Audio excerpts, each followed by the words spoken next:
So they're talking about. I'm gonna put this down for a minute. I'm not wearing pants. I don't. I don't like pants. I would prefer to avoid pants whenever possible. Um, okay, so I think we're good for that there. Um, there's an electoral or there's a policy issue coming up in Canada about electoral reform. Um, at the federal level, the first past the post system, which is what people are familiar with in Western or British descended democracies, has expired itself in the minds of most Canadians, um, or at least a large plurality of Canadians, anyways. And its days are numbered. The Prime Minister put together a task force. This is a little bit older. They're talking about something that the provincial government did, which was allow municipalities to use the AV if they want to, which is actually the same system that the federal government is likely to put in place. Opposed to this are the, in fact, you can broadly put the different parties in the camps. It happens to have. I mean, it's not. There's going to be overlap, right? It's not. This isn't an ideological thing, but it is working out this way. The Conservatives are supporting the status quo. They're Conservatives. I guess maybe that is ideological. And from a pragmatic standpoint, they don't. None of these other systems are going to help them, right? Conservatives are a minority in Canada. They managed to win a majority in the 80s, but the fact that the Liberal Party is dominant in Canada, despite there being a left-wing party, the left can split the vote, but because it's between 60 and 70% of the population on average, sometimes the Conservatives poll around 30%, right? So the left can split the vote, and the Liberals still manage to often win. So they're not really. I mean, like the Conservatives can only win by when the split gets big. Basically, it's the only way the Conservatives can win, excluding like the one majority they had in the 80s under Brian Mulroney, which was about the same time as the Reagan thing in the States,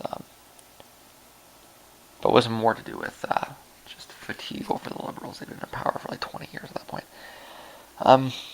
No, for real. Like, if you can imagine, a party to the left of the Democrats being in power for 20 years. Well, I mean, it was from 1963 to 1984, with about 6 months in between that they were out. And actually, it's that 6 months in between that we're going to talk about. But the split is, I mean, I think that if the Conservatives could find a better way, they would, but they can't, so they're sticking with the status quo. The Liberals want ranked ballots, and the NDP wants a proportional system. The Greens are on the NDP side. And they're talking, that's the debate here, is ranked ballots versus proportional representation. That's probably going to be more or less the debate that ends up in the House as well. Although the Conservatives also, the Conservatives are the opposition in the House, right? So they'll have their say as well. But I mean, I think that the more substantive discussions that people will remember are going to be between ranked ballots and proportional representation. I much prefer ranked ballots. And that may be seen as a little bit counterintuitive to a lot of people on the left. They might think I should support proportional representation because of this.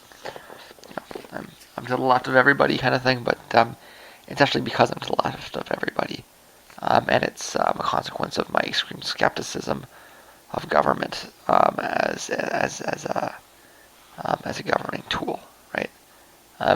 I think government is useful for providing services, But I don't think the government is where we should have strict ideological debates. Um, I think that should happen outside government, in community organizations that don't have a monopoly on violence, right? So I'm all in favor of organizing things, getting people together and trying to figure all these things out, but not within government. I think government should have a stronger barrier to power, um, because it has power, because it has that monopoly on violence, right? So, and I think that is maybe the real point of difference, right? Is that a lot of sort of naive leftists don't really see the state for what it is, right? The state holds the guns, right? It's the soldier in the room, right? It's got the knife and it dangles it over your head, and it forces you to what to do, right? Like I say, if you're more on the authoritarian side, like a Marxist kind of thing, you might even see the advantage of that, enforcing people what to do. Um, but if you're more of like a democratic socialist, I think it's more of just an issue of naivety, you know, um, and not seeing the state for the violent possibilities that it can hold. And we have an example of this in Canada. Um, I've spoken a little bit about something called the Social Credit Party, and I've put it in the context of being the forerunner of the modern Conservative Party. Um, but the context that I'm going to talk about is a little different, because it was the Alberta Social Credit Party that is really the forerunner of the modern federal Conservative Party. The federal Conservative Party that existed through the 70s had diverged quite dramatically, and in fact was dominated more by a Quebec wing that had picked up a number of anti-Semitic leanings. Now I know that you throw around accusations uh, of anti-Semitism or Nazism, and unfortunately they've lost a lot of their meaning. Um, but this particular group, the Social Credit Party, and this is, I'm not the guy that wrote the social credit theory. None of this really applies to him, to my understanding, anyways, or at least not to the same degree. But it's a kind of a quasi labor theory of value concept that comes to the conclusion that everybody deserves a dividend, so the government should send people checks. Um, and I pointed out before that the fact that when the Conservatives when Stephen Harper took government, he found all these ways to send people checks using child care benefits, GST rebates, although the GST rebate was already happening, was social credit. It had something to do with it. But the Social Credit Party, the federal Social Credit Party in Canada, which, as I mentioned, was mostly located in Quebec rather than Alberta in the late 70s, had picked up a lot of ideas about how, if you listen to them talk, they were open about the whole Jewish banker conspiracy thing. Um, and they were seen as what they were, which was, openly racist Nazis. Um, toned down a little, no doubt. I don't think I ever heard anybody talk about gassing anyone, but the whole Jewish banker conspiracy theory was front and center in the party, and they did hold seats in Parliament. Um, like I said, I believe they were all in Quebec, and you're looking at around 5 or 6 seats. They were able to take advantage of a combination of sovereigntist. Um, this is between the FLQ and the separatists at a federal level. Still, Bloc Québécois didn't come up until the 90s, but they were able to. But there was a lot of separatist furor, fever in the region. They were able to take advantage of a combination of that kind of rural poverty and the ignorance that comes with it, right? Along with just feelings of resentment towards the elites in the major parties, right? A lot of people pointed out for many years that the NDP was prime to make huge gains in Quebec and in those areas of Quebec because it had that populism to it. The problem was they could never find a solid French-speaking organization, and when they finally did build it, they did get they did get the breakthrough. It was in 2008, in 2011. But what we're talking about is in 1979, so it's well before then. And there were social credit seats in that at that point, about 5 or 6, if I believe, if I'm right about that.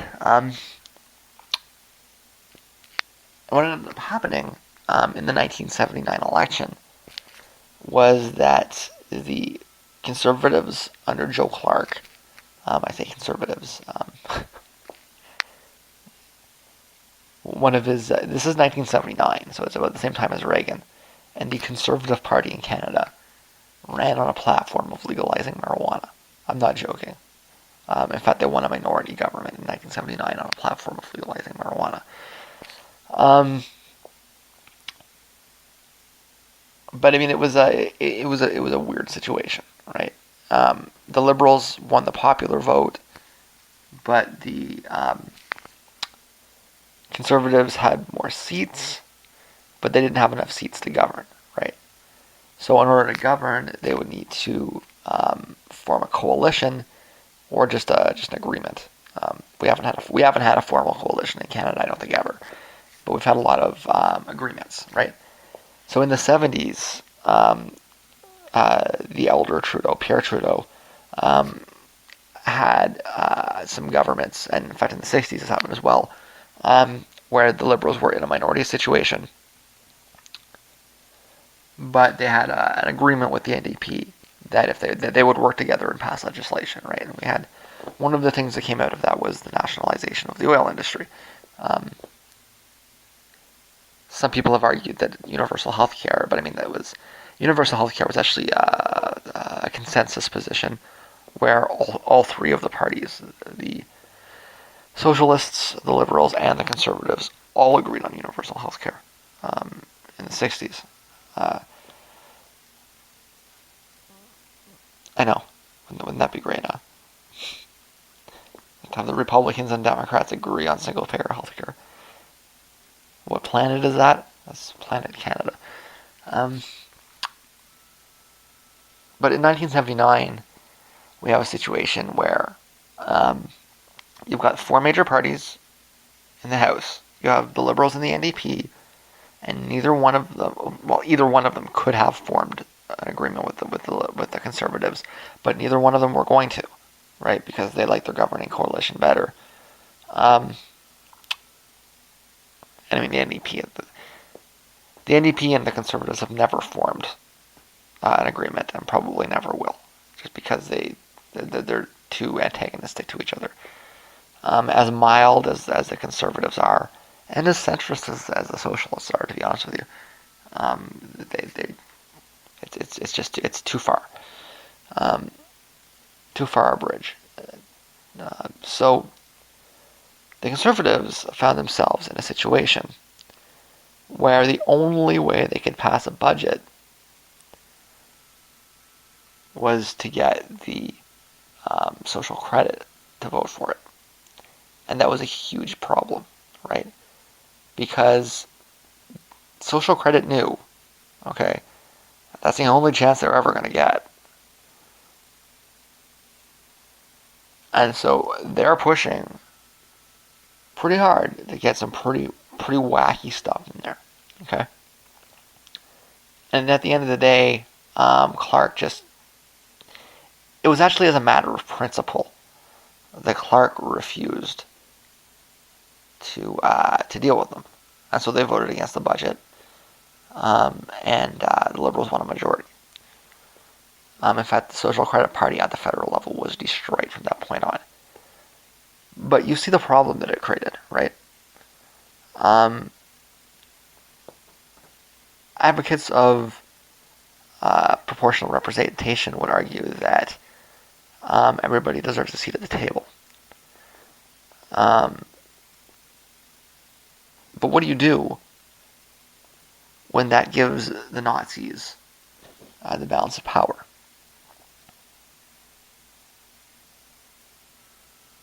And I know that it sounds, you're rolling your eyes and you're saying that's crazy.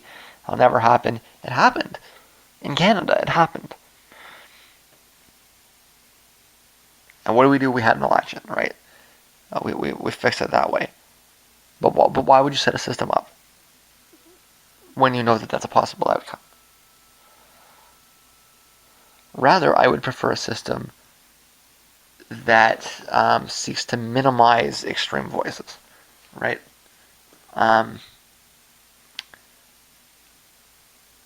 I'm not interested in giving a voice to everybody in government, right? Um, Community groups, decentralized workers' councils, whoever shows up, it's great. You might have to, when you're talking about workers' councils, the reality is that you might have to get into a fist fight here and there.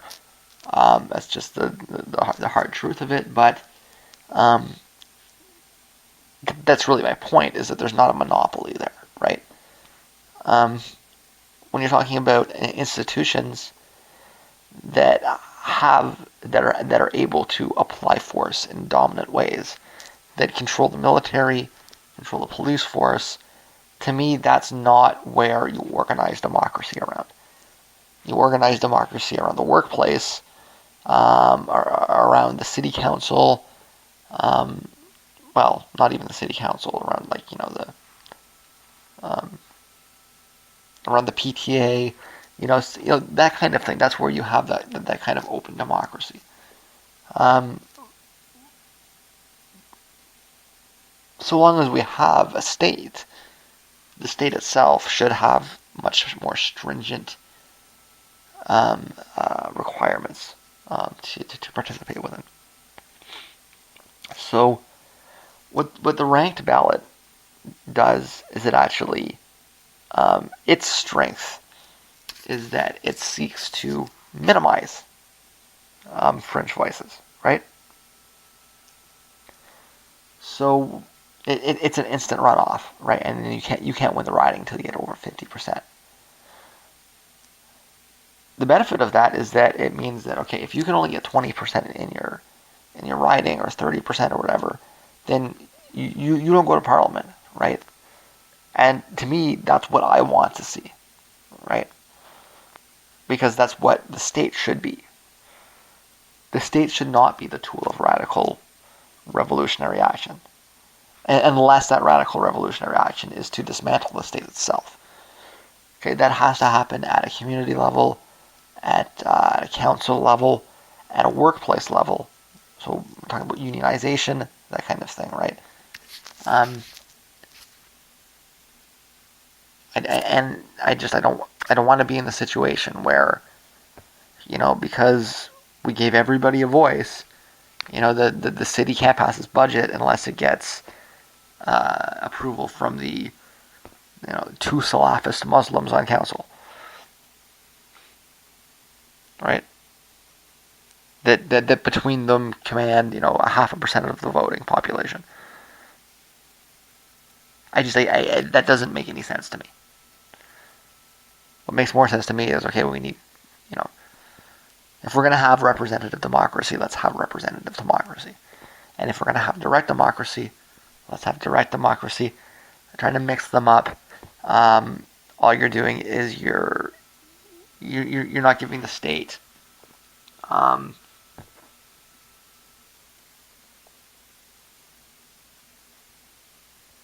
the the caution that it requires, right? You're being a little bit too naive about the power and violence that a state can bludgeon people with, right? So it's an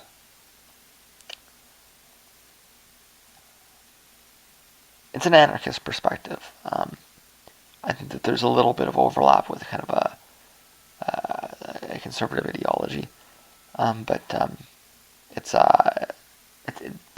it, it's a very libertarian socialist um, perception of the threat of state violence, and the need to try to do everything you can to minimize it. To me, proportional representation by providing um, by opening up government to fringe voices um, allows for a greater threat of state violence. And that's, like I say, that's the far left position rather than the authoritarian left position.